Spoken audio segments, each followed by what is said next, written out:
experience you had where you went to heaven? Well, it is like this. If you read 2 Corinthians chapter 12, St. Paul talks about he's going to the third heavens. And then in that chapter, he tells us about the thorn in his flesh and how he prayed 3 times and so on.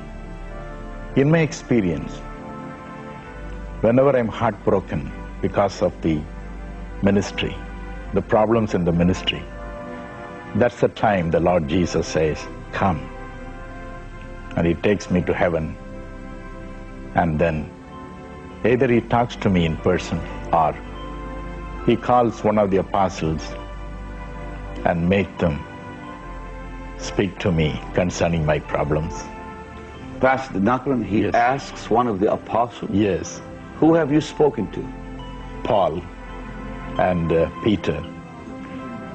You have spoken to Paul And Peter, yes, in heaven? in heaven. What do they look like? Well, if you read Matthew chapter 17, 1 to 5, when the Lord Jesus Christ was on the Mount of Transfiguration, one side Moses appeared, other side Elijah appeared. Elijah was in flesh and blood. Moses, only his spirit was there. But the spirit of Moses retained the physical form in which he lived in this world. That's why Peter could look at both of them and could recognize both of them. So even after their death, the souls retain the physical form, the form, the resemblance which they had in the physical body. So Paul is a short man, short, and very thinny, very skin and bones. So, he has given his entire life for God.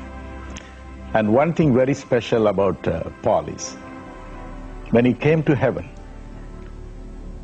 the Lord Jesus remembered how many times he was beaten up, stoned, once literally stoned to death.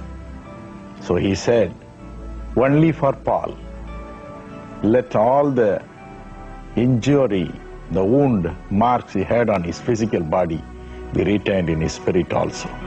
Be retained. Retained. So when you look at the spiritual or the soul of Paul in heaven, in his form only you see the wound marks that he had in his physical body in this world. God loved him so much. So